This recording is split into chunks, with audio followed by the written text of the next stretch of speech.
What's up? Episode number 4, House Divided. Crazy week of college football.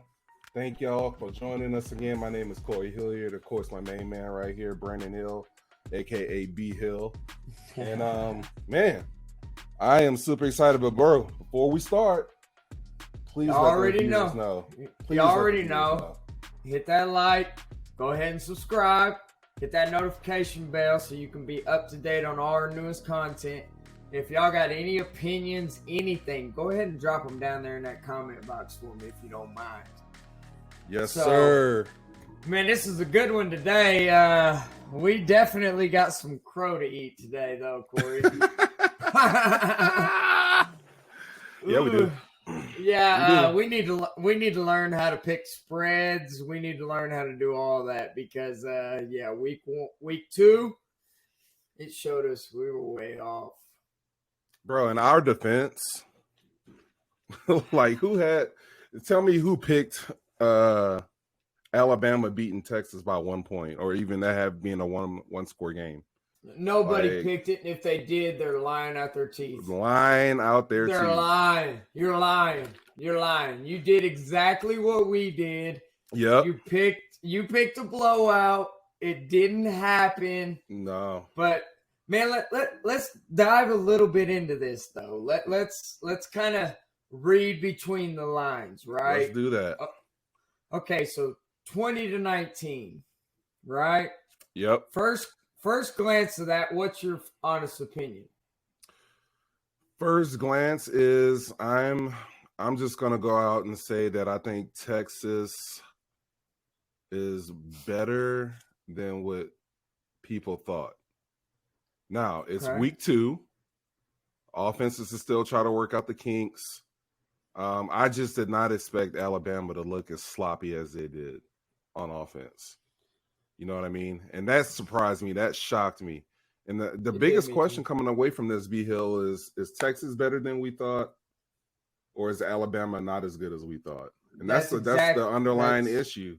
That's exactly what I was about to get to. It kind of goes back to the week 1 of the Notre Dame-Ohio State game, kind of like what I was alluding to whenever I said, yeah, they're ranked this. Yeah, they're ranked this. But look at Notre Dame now.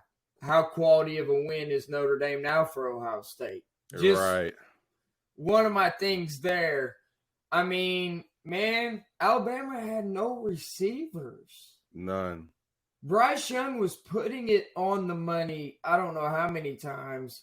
He finished the game 27 for 39, and I'd probably say there was only 2 of those, maybe 3 at the most, that wasn't catchable or that was his fault. But other than that, it was drops. Yep. His guys were dropping the ball. You didn't have the Jerry Jeudy of the world. You didn't have the Devontae Smiths, Jameson Williams, the Waddles. I mean, come on. The list goes on. It goes on. It goes on. Yeah. They don't have that guy. They got 2 good running backs. Although when you look at the stats, it's like Gibbs in the rushing game. I mean, they let Texas shut them down. They only rushed for 161 yards between him and Jace McClellan both. Credit to the Texas defense, though. Man, I watched the game. They showed up and they showed out. So I can't discount that. And no, you can't. I got OU on my hat. This is to let y'all know we're not biased. We're just realists. Well, and here's the thing about team sports, bro. Like, it's easy to give Alabama out and say they were just sloppy or they didn't show up or it's an 11 a.m. kickoff. Those are excuses. Right. All right. 2 teams showed up on the field that day.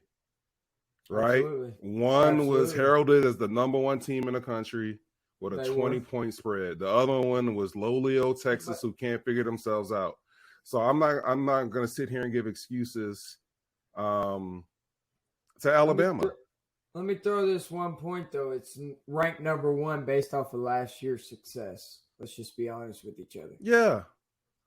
Yeah, man, bro, if you look, totally, and you want to have a conversation, it's a quick conversation about rankings. I think the CFP does it the right way. They wait till week 8 So we really know what we're looking at and what the body of work, the whole body of work, a whole body of a resume. What have you done? Yes. Right. And so I think So- Alabama's a little overrated. Now, look, Texas has they got to parlay this. They got to parlay this into something better, because if you come out next week, or when is the Red River Shootout? Is that in 2 or 3 weeks? October 6th, I want to say 6th through the 10th. It's in between that date range. Okay, so they should not lose before. If this is the kind of effort you're going to put on the field, you should not lose until that OU Texas game. It needs to be a catapult. This needs to take you into greener pastures. You need to play like this every Saturday, show up, and then you can make a statement in the Red River Shootout. But we'll see. Can we be real? And then I'm going to move on from this game, because I'm done talking about Alabama, Texas. If Texas would have had Quinn Ewers that whole game, they would have won. Oh, bro. I think we can agree that. You're in my head. That dude came out there and he was slanging that rock, man. I'm looking Xavier at Worthy. I mean, yes.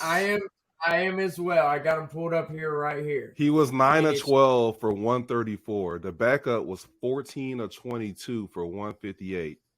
It took him 5 more completions just to get 20-something more yards in yards. And he didn't play bad. I just think if Ewers is there, and I think he's out 2 to 4 weeks now. But if he plays that whole game, bro, we can be talking about Alabama having the biggest upset probably of the whole year, because nobody picked Texas. They probably would have got blown out. I wouldn't have been shocked, bro. Bama probably would have got blown out. Mm-hmm.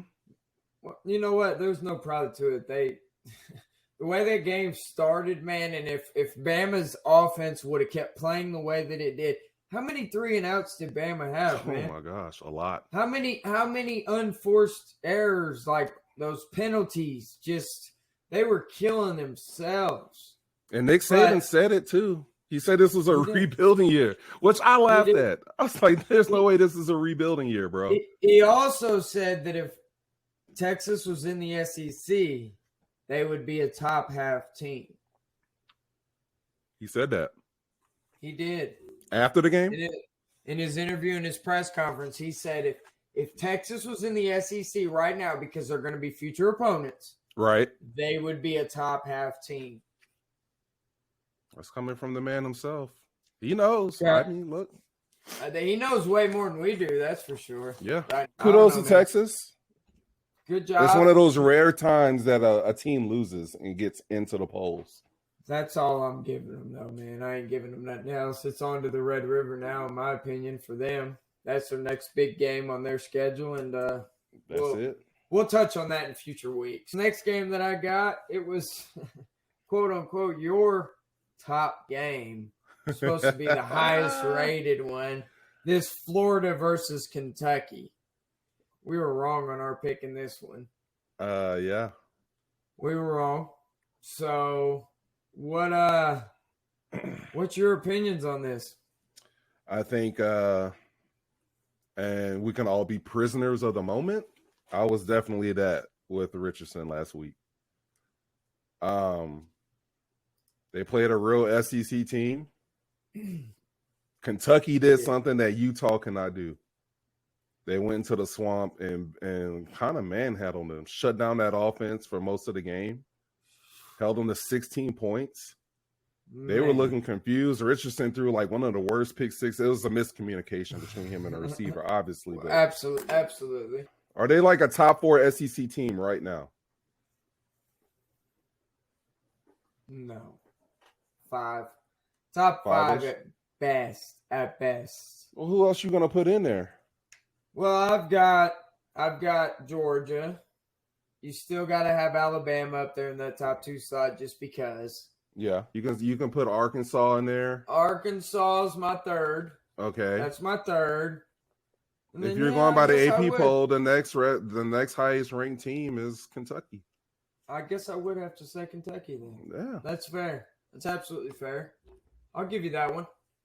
So we'll go with that. But I mean, man, I kind of touched on it in our whenever we were talking about these games when we were picking them, pointed out how Richardson on the run, he was running crazy that first game, right? Mm-hmm. He had like over 100 yards, couple touchdowns, everything else. Look at this game. Kentucky 6 said carries. no, thank you. No, thank you.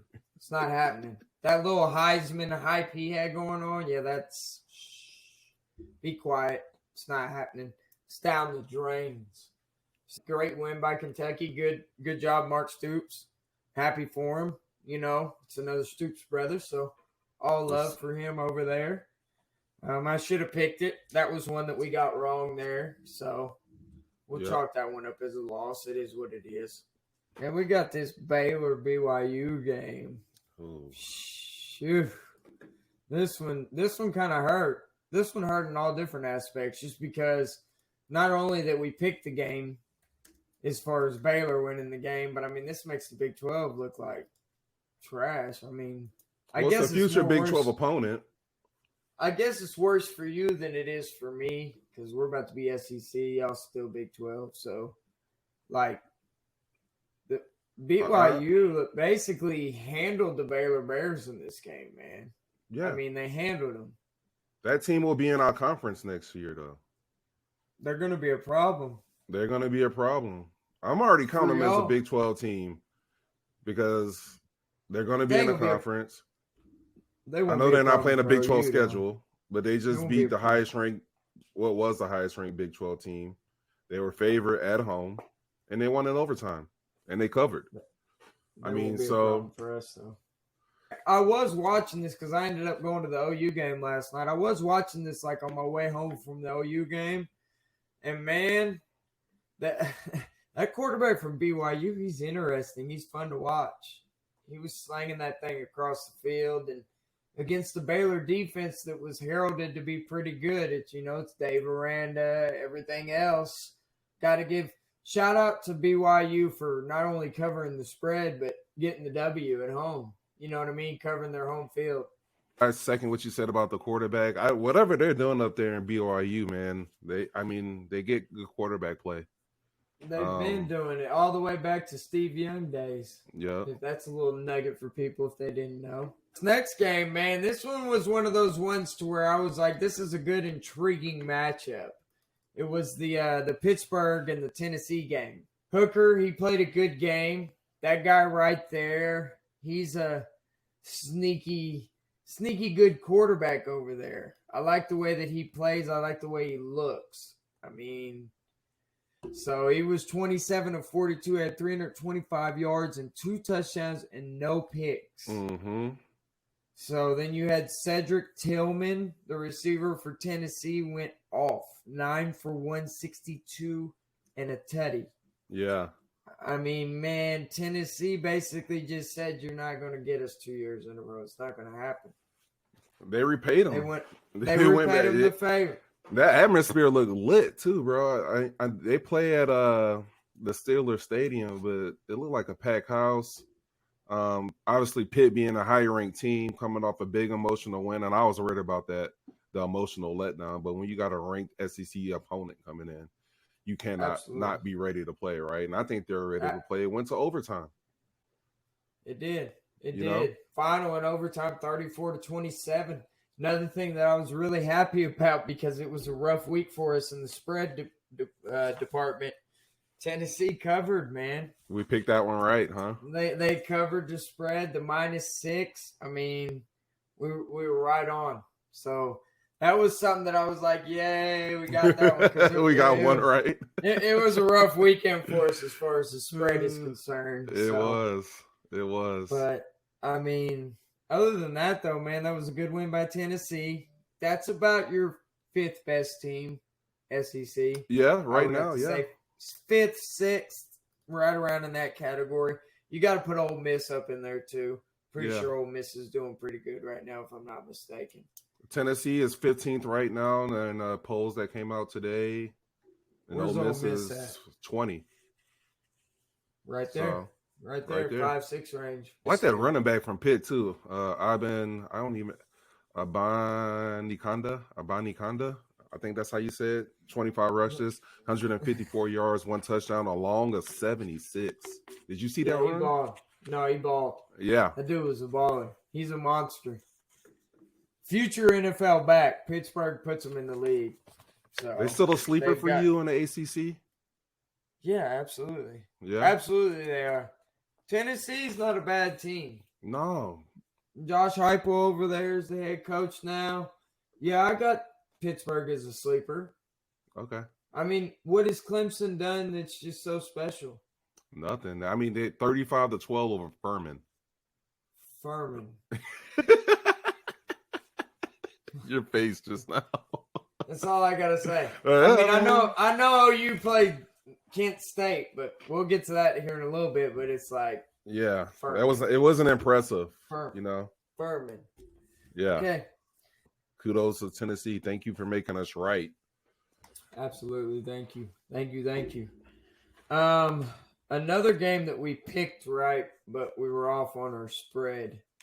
Because if I'm not mistaken, me and you both didn't think that Oklahoma State was going to cover the spread on this one against OSU and ASU. We The didn't. spread was at 11.5. We picked Oklahoma State to win, but we thought it was going to be a closer one than what it was.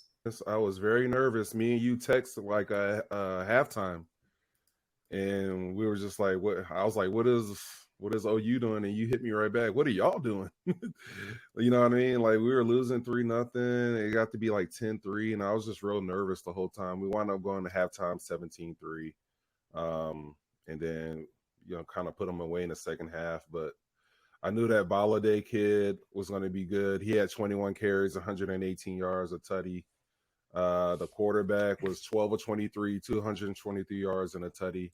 And I think it's just defensively, what did we give up second half? 1 touchdown in the third and 1 touchdown in the fourth quarter. So, we weren't spectacular on defense, but we didn't lose the game on defense, obviously. Spencer Sanders, 21 of 38, 268, 2 touchdowns and a pick. Not the best game from him. I would like to have seen a better percentage. I mean, he had a 63.8 QBR. In college, you should be in the 80s, especially if you're talking about being an upper echelon quarterback. Richardson ran hard, 27 carries, 131, 1 tutty. Sanders, 14 carries, 54 yards. It was just a so-so game, man. It was nothing exciting. I think we came out in the second half, made adjustments, and we did what we needed to do. I'm happy with it. After everything that happened this weekend between Notre Dame, Texas A&M, Florida, people losing our higher ranked teams, like I am definitely happy that we got out of there with a dub. I agree. I couldn't agree with you more. I mean, I'm happy that Oklahoma State got the win too. Keep it alive, undefeated, both Oklahoma teams. Yeah. Spencer Sanders, though, I have to say something though. There went his pick streak. No picks. That's gone after one game. Yeah, it didn't take long. I was waiting for that one. After the first week, I gave him kudos. I shouldn't have did that. I probably jinxed him. So no, it's the story of his career, B. But be honest, you are what you are. We've seen this for 4 years now.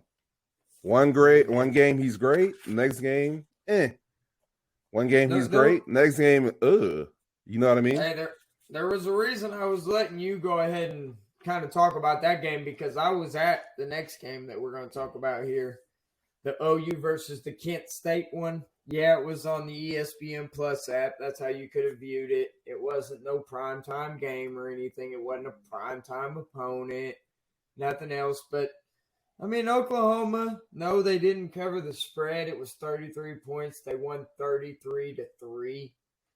But, I mean, man, the intensity that team was playing with. I don't care who's on the other side, because last year it was 45-39 or something against Tulane. So it's like, come on, man. We're beating teams the way we're supposed to beat them. It was a slow first half, but in that second half, Dylan Gabriel, that offense, everybody, they picked it up, and they did what they were supposed to do, and it looked like Oklahoma versus Kent State in the second half, basically. But I mean, man, I'm super, super excited for OU right now. I mean, they look good. Again, we're gonna see this next weekend against Nebraska. They just fired their head coach and everything, so Nebraska's gonna basically they're gonna throw everybody in the kitchen sink at us next week. I mean, they have 0 to lose. 0 to lose. So those are the kind of games you got to keep on your radar because they can be scary ones. End of the day, though, I like what we got. I mean, Dylan Gabriel, 21 for 28, 296, 3 touchdowns, no picks. I mean, it's a great stat line. You know, Yep. you had Marvin Mims, 7 receptions, 163 yards, and 2 touchdowns. I mean, come on. Dude he got left off the Big 12 first team, sleeping on the guy. It's good to see him get some touches and start producing. And what's he doing? Play. He's just they're giving him more opportunities, right? He's just leading it. I'm pretty sure he's top 10 in the nation in yards and everything right now, if I'm not mistaken. Dude's been absolutely balling. My only question would be, what was happening in the first half? Was it more you guys, mental errors, mistakes, penalties? Or were they just kind of outplaying y'all? Y'all come out flat? Like, I'd like to know what kind of. We came out flat. Just flat? OU came out flat. They were just flat. I mean, it's not that Kent State was playing great ball or anything. OU was just flat. And that's easy to do, bro, because you're favored by 33 points. Mm-hmm. You're not going to be in the locker room like, yeah, hey. You know what I mean? Like, getting hype and. Especially after a day. And if you don't think these college players know what's going on around the world of college football, especially a day that Texas A&M got beat by Appalachian State, Notre Dame got beat by Marshall, and the number 1 team in the nation was taken dang near right down to the end of the game against Texas. So that was probably, I'm not saying that was a factor, but you were a player once. Did you not know what was going on in the world of college football 100%. before you played your game? 100%. I mean, and we didn't have social media and all that stuff, bro, when I played. And we still knew. Appalachian State, Marshall, they're all Kent State. They're all on the same level. That's all your same level programs right there. So, but no, OU handled business at the end of the day. They took care of their business, and they won the game. They're 2-0. They're number 6 in the newest polls. So I'm happy as an OU fan right now. All is well. We got to mention this one because our USC Utah. I'm going to keep bringing this up throughout the season as well. USC, man, 41-28 against Stanford. Caleb Williams absolutely balled out, man. Did he have some ridiculous numbers? I'm pulling up the stats right now. Hold on, he was absolutely balling. I'm pulling it as well. I should have had this ready to go. 20 for 27. Yeah, you go ahead. 341, 4 teddies, no picks. 96.3 QBR. Jordan Addison, the Biletnikoff winner from last year. Yep. 7 for 172 and 2 tutties. 2 tutties, along with 75. USC that connection is only going to get better too as the year goes on, bro. They still learning each other. 14 carries, 105 for Travis Dye and the Teddy, the transfer from Oregon. Mm-hmm. I mean, they got some playmakers over there for Lincoln Riley and company to take advantage of. That's for sure. They jumped out on them early, quick, right? What was it, like 35-7 at halftime? It was 35-14 at half, and then Stanford scored a late 14 points to kind of make it look better than what it did, because it was 41-14, and then USC kind of let off the gas. So that's gonna be their big question all year is defense. They're solid on O, bro. They got a championship level offense. Absolutely. You know what I mean? It's about what they do on defense. That seems like a story I've heard before with Lincoln Riley. I've heard that one before. So he's an offensive-minded coach, though, bro. I mean, that's what he cares about. He don't care about defense. Some guys had that mentality. We'll just outscore you. Just give us the ball back so we can score again. Never gonna win a chip to do that. Tomorrow night, though, we got a special guest that's going to be joining us, guys. One of the OU football players is actually going to sit down. I mentioned it in our previous show that we were going to have a sit-down interview. He will be here tomorrow night. I'm not going to tell you guys the name until he comes. I want to keep it a mystery for you guys. So if you would, That's going to be a Tuesday show. This one's going to be posted Monday. So we will see y'all on Tuesday with that interview. Yes, sir. All right. Alrighty. Signing out. House Divided. Peace. Right. Peace.